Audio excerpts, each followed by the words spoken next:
5 antes. Muchas gracias. Bien, buenos días. Agradezco mucho a Saúl el que me haya invitado a participar en este foro. A mí me parece un espacio muy importante para examinar una problemática que en este momento a todos nos viene a golpear severamente después de los acontecimientos de Pajaritos, de la explosión de la planta Colorados 3 en Pajaritos. Es muy oportuno discutir pues cuáles son los impactos de la reforma energética y cuál es la manera en que nuestra sociedad está, digamos, experimentando las primeras consecuencias de esta reforma, ¿no? De este cambio en las políticas públicas. A mí me interesa más que nada exponerles a ustedes una reflexión acerca de lo que está detrás, digamos, la lógica que está detrás de los procesos de reforma energética y cómo estos procesos están muy ligados a lo que acaba de exponer nuestro colega, en el sentido de que México está buscando posicionarse en un mercado mundial, está buscando aumentar su competitividad y para ello está asumiendo una serie de dispositivos que van a afectar severamente, están afectando ya severamente, no solamente el tema ambiental, sino también el tema laboral. Entonces voy a tratar de brindar un esquema de análisis para ver en qué medida esta reforma energética tiene consecuencias ambientales y laborales y en última instancia en el conjunto social. Entonces el primer punto es: la explosión de Pajaritos desbarata muchas ilusiones acerca de la reforma energética. Como sabemos, en el año 1991 ya había ocurrido un accidente extraordinario en la planta de Colorados 3, en el complejo Pajaritos. La narración de ese acontecimiento no pasó desapercibida a nivel nacional y pudo generar una serie de análisis para mostrar que este tipo de plantas, este tipo de complejos petroquímicos manejan sustancias sumamente tóxicas y que se requería un análisis específico sobre la naturaleza de los procesos químicos que estaban ahí en juego. Y de esta manera Greenpeace y organizaciones que trabajan con plaguicidas y sustancias peligrosas en nuestro país generaron un análisis firmado por Lorenzo Bosada y Fernando Bejarano, donde mostraron justamente que los contaminantes orgánicos persistentes eran, digamos, el núcleo esencial de esta planta de Colorados 3.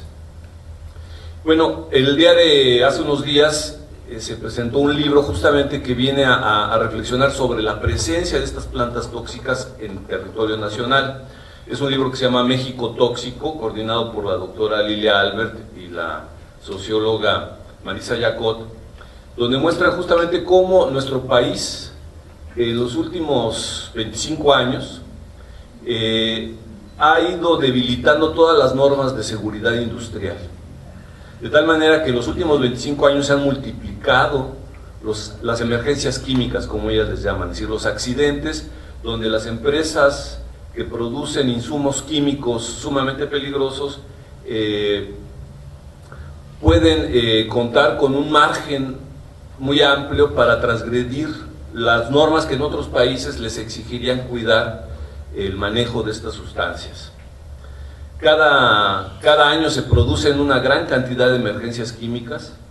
De hecho, pues ya forman parte, digamos, del escenario cotidiano del país. Y estas emergencias químicas, de alguna forma, lo que nos están indicando es que la normatividad ambiental y todas las normas de protección civil no se respetan. Y eso es justamente lo que están aprovechando las empresas extranjeras y las empresas nacionales para poder, con una normatividad sumamente laxa, prosperar y proliferar en nuestro territorio y aumentar, digamos, sus ventas y su capacidad de exportación. Entonces, digamos, no es nuevo el hecho de que haya emergencias químicas, no es nuevo el hecho de que haya accidentes de esta naturaleza, Claro, el que vivimos ahora en Pajaritos es extraordinario, ¿no? Se habla de 30 muertos, quizás son más. Eso realmente es un elemento que sacude severamente a la opinión pública. Pero ¿qué es lo novedoso? ¿Qué es lo realmente nuevo en el proceso?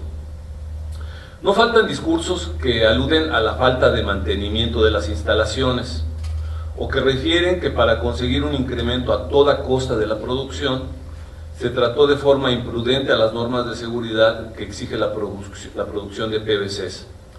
Tampoco faltan los testimonios que señalan el recorte de personal como parte de las estrategias empleadas por las empresas para conseguir ahorros y ampliar las ganancias. Esto quizá no es nada nuevo. Se trata de una metodología muy conocida por las empresas que buscan abatir costos y ampliar beneficios.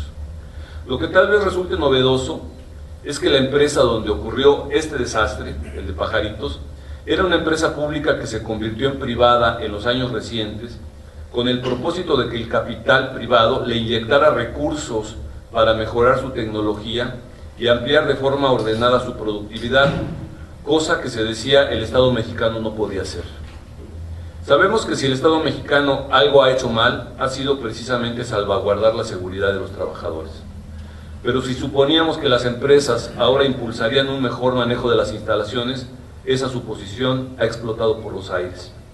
De alguna manera, el acontecimiento de Pajaritos nos ha puesto en las narices esta evidencia. Las empresas privadas no manejan mejor las instalaciones petroquímicas. La reforma energética, de hecho, se basó en esta hipótesis. El capital puede hacer mejor las cosas que el sector público no puede hacer.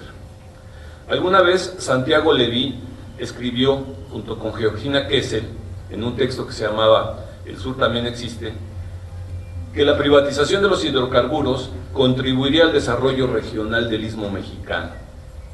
Esta premisa es la que ahora la realidad está cuestionando. De un lado, porque el capital no hace mejor las cosas, y del otro, porque no está detonando el desarrollo de la región. Más bien sucede que hace peor las cosas y lo único que detona son explosiones. Su gestión es imprudente y escandalosamente insegura. Si examinamos lo que han hecho las empresas privadas en la gestión de los hidrocarburos en nuestro sur, veremos que sus actividades suelen caracterizarse por el desaseo, la imprudencia y la injusticia ambiental con que reparten los costos de sus intervenciones. De hecho, todo el Golfo de México, toda la planicie costera del Golfo de México, está siendo afectada por el proceso de reforma energética. Es decir, desde los yacimientos de Burgos, los yacimientos donde se empieza a explotar fractura hidráulica, los yacimientos de gas, hasta, digamos, pasando por la Huasteca, en Chicontepec, o más cerca de nosotros, en la región centro, el activo de Nopaltepec, o las licitaciones en plataformas situadas frente a las costas de Tabasco y Campeche.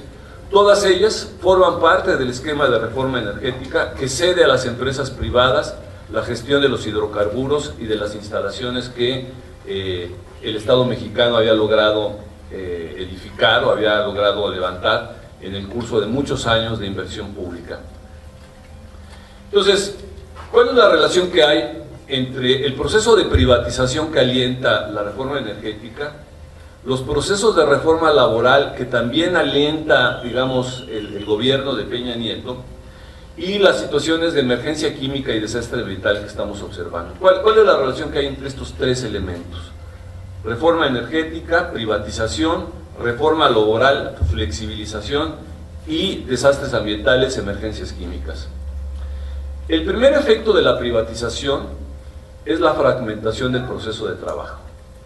Debemos recordar que una experiencia importante para tener presente lo que ocurre con una privatización es que la privatización de los ferrocarriles implicó el desmantelamiento de la unidad territorial que había conseguido construir el Estado mexicano al cabo de muchos años. Ferrocarriles al principio eran múltiples empresas que operaban descoordinadamente y cada una jalaba para su santo. Después de muchos años, el Estado mexicano logró unificar la gestión de todo el sistema ferrocarrilero, de tal manera que ya era viable conectar todos los puntos del territorio nacional porque era una gestión unitaria de todo un proceso de comunicación. Lo que tenemos ahora es justamente lo mismo, la fragmentación de un proceso de trabajo. Igual ocurre con la industria petroquímica. La privatización se ha traducido en la atomización de los procesos de producción. Desde que se empezó a preparar el procedimiento, consistió en disolver la unidad del proceso productivo a fin de vender segmentos de la empresa estatal a los diversos grupos de interés. Como ustedes saben, desde la época de Zedillo, la propia empresa Pemex fue dividida en varias subempresas. La fragmentación suscita además la posibilidad de que los trabajadores dejen de estar protegidos por una sola entidad patronal. De hecho, la privatización va junto con la flexibilización del proceso de contratación. Ahora, el trabajador no posee un contrato que le brinde seguridad laboral a mediano y largo plazo. Al contrario, ahora el trabajador está sujeto a contratos de corta duración, flexibles, que no brindan ninguna certeza ni ofrecen prestaciones que antes el sindicato garantizaba. Esta es la privatización que Santiago Leví y Georgina Kessel consideraban que iba a beneficiar a la región. Empleos temporales, parciales, desprotegidos, impulsados por la fragmentación de los procesos de producción, el famoso outsourcing. Esta fragmentación es también la responsable de la emergencia química. Los trabajadores de ICA-FLUA han declarado, trabajadores que estaban trabajando precisamente para el complejo Pajaritos, los trabajadores de ICA-FLUA han declarado que esta empresa, encargada de un segmento del proceso de trabajo, exigió que los trabajadores volvieran a las instalaciones de Pajaritos, aunque era evidente que no había condiciones de seguridad para continuar con el proceso productivo. El abuso de los empleadores se ha traducido en el fallecimiento de personas que fueron obligadas a continuar laborando, aun cuando la prudencia y la seguridad industrial exigían suspender labores. La consecuencia es conocida. La explosión es pues resultado de una política económica que ha colocado recursos que exigen una gestión unitaria en manos de una multiplicidad de empresas que ignoran los protocolos de seguridad indispensables en las industrias que manejan sustancias químicas peligrosas. El asunto local, la explosión en el complejo petroquímico, no debe hacernos olvidar el asunto regional y nacional e incluso global. El país está ahora bajo la amenaza de emergencias químicas en todos los ámbitos donde la empresa Pemex ha sido privatizada y cedida a la reforma energética. La fragmentación de los procesos de extracción y elaboración de hidrocarburos sigue los mismos pasos que hasta ahora hemos observado en Pajaritos. En primer término, se rompe o disuelve la unidad de procesos de producción. En segundo término, se ceden segmentos del proceso a diversas empresas que operan sin coordinación o gestión integral. Cada una busca incrementar sus beneficios abatiendo costos ambientales y laborales. En tercer término, las empresas acuden a diversos procedimientos para externalizar sus costos. Dejan a la sociedad asumir los daños ambientales y dejan a la sociedad asumir los vacíos que deja la cancelación de prestaciones. El trabajador no se reproduce solo durante los días que la empresa lo contrata. ¿Quién financia los costos de su capacitación, los costos de atención médica, los costos de su ubicación en el espacio urbano? La flexibilización laboral abarata el mercado de trabajo y transfiere al conjunto social la atención de los costos que de esa manera se ahorran. Los daños al ambiente son también de esta forma externalizados. Figuran como gastos que las empresas no asumen y ceden a la sociedad. ¿Quién se va a encargar ahora de restaurar el entorno lastimado por derrames, fugas, accidentes, explosiones, todo tipo de contaminaciones? En cuarto lugar, lo que observamos es que todas las conquistas, todos los logros adquiridos por la clase obrera y las sociedades locales frente a la industria petrolera, para que ésta asumiera la responsabilidad por la gestión de los recursos que generaban externalidades costosas tanto en el plano social como ambiental, ahora han empezado a verse canceladas.